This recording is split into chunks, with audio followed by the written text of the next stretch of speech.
Hey guys, so what we're looking at today with the Renaissance, we're continuing our study of the 1300s to the middle 1600s of the Renaissance. And the Renaissance is going to begin in Europe. Sorry if this is a touch stretched, but it works. So Europe, remember Europe is a continent, Europe is a continent, Europe is what is it? It's a continent. Now, if you said country, I'm going to come hunt you down. So Europe, we saw the Renaissance start in Italy, start here. And basically then what will happen is it starts spreading, of course, to the rest of the area. Because what basically will happen, people will come down into Italy where Florence would be, and then they'll go back home. And when they do that, welcome to the spread of the Renaissance. Welcome to why we call the Renaissance a period that stretches over 300 years. And it's because you're going to go back home and you're going to start saying, hey, have you ever thought about this before? Or you're going to start maybe rethinking the way society operates, or just the human condition, just looking at people differently and society differently. So when we say Northern Europe, well, this is where we're talking pretty much right here. And so especially this area here, you see Flanders. This area here is going to kind of become the hub in Northern Europe of the Renaissance, at least at the start of it for Northern Europe. And what's going to happen is you're going to have basically Flemish painters. Now, again, Flemish would be right here. Okay, it's kind of what is today France, the Netherlands, into parts of what is today Germany. This area would have been Flemish. Okay, so you have paintings like this, and the paintings basically start coming out of regular people. And if you notice this whole depiction, there's a lot to take in. If I say to you, just take it in for a second. What are you seeing? Who are you seeing? What type of scenes are being depicted? And you might, as you look around, you could look at this for probably 20 minutes and still not see everything. It's basically a village, and they're showing you almost every single aspect of village life. And it's vibrant. It's got a lot of color in it. It's not black and white. It's very detailed. And so even so, where you can almost see a port here where ships are coming and going. And then you just see the everyday townsfolk doing a variety of different jobs. And so this would be like if I told you to paint a portrait of Tiffin, but make it real. Don't make it a caricature that's supposed to be funny. Try to incorporate everything you can into what somebody that would see this painting 100 years from now, 200 years from now, what would it say about our life here? And so that's what really starts coming out in Northern Europe. This type, and again, here we go with realism. Here we go with humanism, really looking into how normal everyday lives are lived. So that's what started coming out with the paintings that were being done, especially by Flemish, by people in Flanders. Which again is in Northern England. So now other things that are going to emerge, and we're going to talk about several people here. One of them is Desiderius Erasmus. And Desiderius Erasmus is going to do something that it tells you about the Renaissance. And then also this is going to be part of the Renaissance that the church may feel is challenging them. It is, basically, we're not sure we want this to happen. And so what Erasmus does is he basically translates the Bible into Greek and Latin. And now you might say, well, why is that a bad thing? One, it tells you that the Bible must have been important enough that people wanted it translated into Greek and Latin. So that book must be important in life back then. That must really mean something if that's the book that people want. And then what does it mean that the church was not real happy? And what he's going to do is when he translates, he's going to translate the New Testament in 1492. The New Testament, and again, I'm not teaching religion. I'm not telling you to believe this. The New Testament is the Gospels. It's basically the story of Jesus in Christianity. So he translates that into Greek and Latin. And when that happened, then of course, other languages started thinking, well, that's not a bad idea. And there became a demand for that. So once you're able to translate something, well, now it's how fast can you produce it?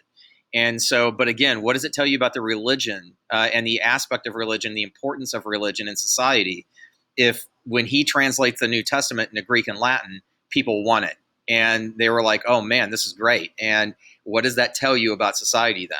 So, well, that brings me to Albrecht Durer, and he's German, okay? Now, Durer is going to do something, and he's on the left. That's actually an engraving of himself. He actually did that of himself. And on the right is another engraving. Now, here's the thing. He started in 1494, he started to make engravings that then could be turned into prints.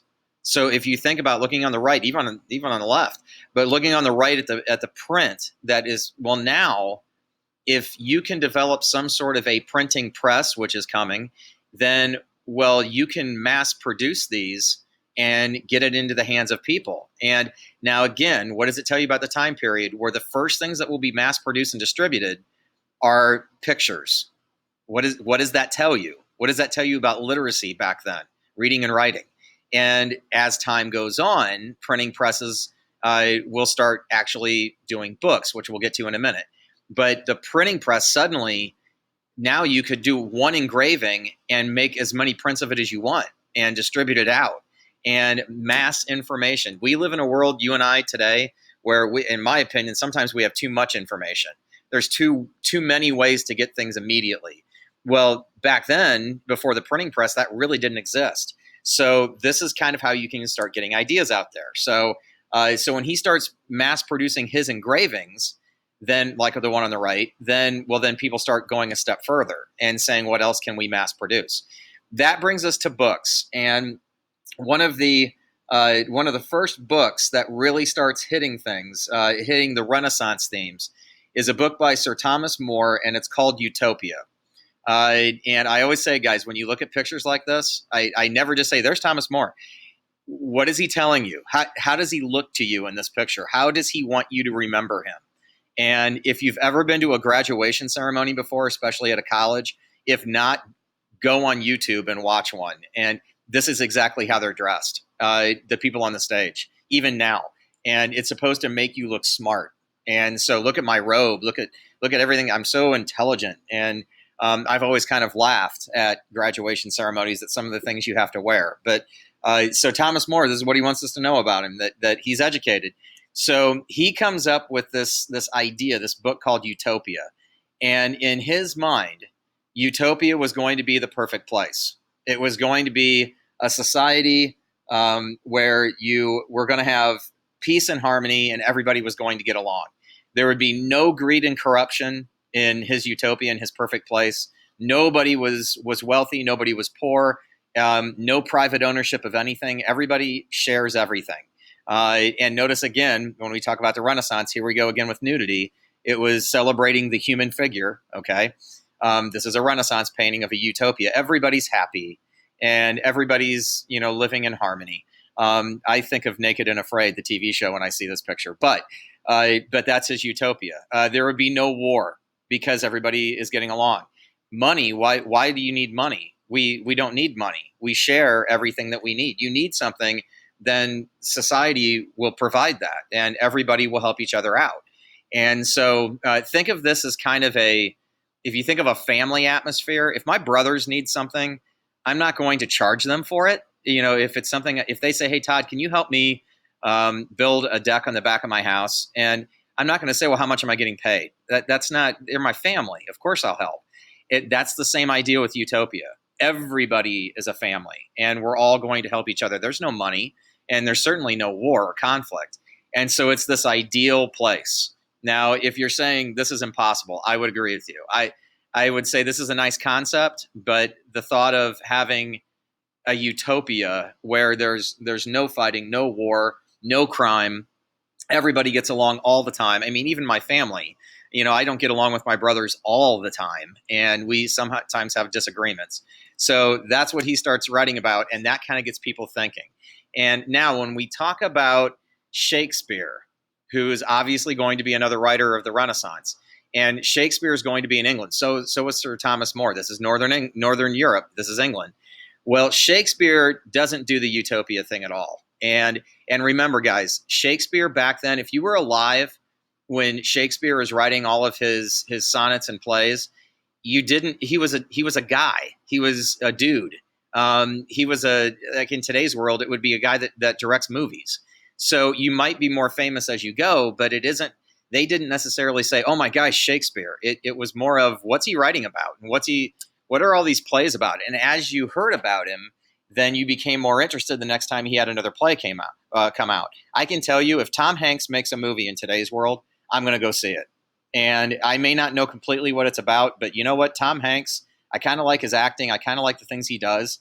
And so the stories that come out of it. So if he does a movie, I'm probably going to go see it. It's the same idea with Shakespeare. Okay. So this was during an age in England called the Elizabethan Age. And this is Queen Elizabeth I.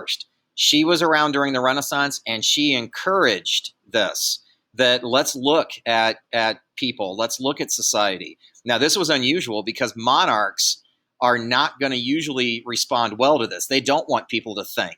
But Queen Elizabeth I was different, and she encouraged Shakespeare to write and to write about real things. So his plays were performed at the Globe Theatre. That's in London. And the Globe Theatre was kind of designed so everybody in the theater, no matter where you were sitting, could hear. And they didn't have microphones back then. And so the Globe Theatre was designed where everybody could hear what was going on stage. And here's the thing about Shakespeare, okay? He wrote in what was called common language. You could understand it. Even in today's world, if you haven't, you will. If you have read anything with Shakespeare in an English class, sometimes it's hard to get, and sometimes you have to translate a little bit. But even today, you've had movies that have been made off of Shakespearean themes, and I can't tell you how many times Romeo and Juliet's been made into a movie. And it seems like because we understand it, because we understand what the story is, it's a common language. It's not going over our heads. And that's one of the reasons that people love Shakespeare. So he had dramatic plots. His plots would involve love. They would involve tragedy. They would involve power trips. And they always exposed human flaws, that we are not perfect people. This is totally different than Utopia. And people kind of related to it. And so even today, Romeo and Juliet, love story of teenagers. Are you kidding me? Love story of teenagers. Hey, you're not allowed to date that person. Oh no, yes I can. And Romeo and Juliet. And so it's a real theme again. So now here's what's going to bring everything we've been talking about forward. So what's going to happen is by the 1500 in the 1400s, Johannes Gutenberg, and here we go with German again, if you can tell by names, Gutenberg. Anytime you hear Berg, German. So he is going to develop a printing press with what is called movable type. Movable type, if you see this here, basically you can move the letters around to make whatever it is needs to be pressed. And so the type itself, person over here, these little shelves would be where you would get the letters. You would then put them onto a tablet and then press down the paper, and out comes basically writings, like you can almost see here, that writings like book writings. So when the printing press comes out, what Gutenberg is going to do is he will print, in 1456, he prints the complete Christian Bible. Notice the Bible again. And when that happens, everything explodes as far as printing. By 1500, before 1500, you might have had a couple thousand books that existed in the world because you had to do everything by hand. You had to write out the book by hand. And now, because of the printing press, well, by 1500, you're going to have 15 to 20 million different books that will be printed. This changes everything. You can print Shakespeare and read the plays now. You can print the Bible. You can print so many different things. Now, hopefully you can see Renaissance thought. Well, now I can start actually getting thought based off of what I read. Suddenly reading becomes very, very important, and being literate. So that's going to be something that's going to come as well. So this is the Renaissance. This is one of the impacts of the Renaissance. Now I don't have to travel around everywhere and listen to people talk. I can pick up a pamphlet or a book that somebody puts out on their thoughts, and I can now read what they think over and over and over again. And so, again, this is going to totally change what we look at with how we look at individual achievement, how we look at ourselves, how the ideas that we share, and how we study law and religion. Law would be society, and religion, well, now I can get the Bible. I can get the Bible and read it in my own language. And so I can interpret the Bible for myself. Now, hopefully you can see why churches felt a little threatened here, that maybe I don't need the church to tell me what the Bible says. I can read it myself. All of that will play into this part of the Renaissance. So this is what happens in Northern England. And I would say it still impacts us now. The next time you pick up a book, I look at the front cover of the book, inside the front cover, and see where it was printed. And really think about the fact that until 1500, this wasn't possible. It wasn't possible to pick up a book and read it and basically, read it for yourself and come up with your own ideas. And now, because of the Renaissance, it is. Or the next time you see a Shakespearean play, or you read something from Shakespeare, you hear about Romeo and Juliet or Hamlet, or see a movie or a TV show that talks about people not being perfect and having flaws. All of that, those ideas are going to resonate and come out of the Renaissance. So that's it for this lesson today. But hopefully you can start seeing how the Renaissance thought, in my opinion, has never changed, and we still do this. And guys, part of the reason you're in school is the Renaissance, is learn more about the world you live in. And welcome to what we do here. We'll see you next time.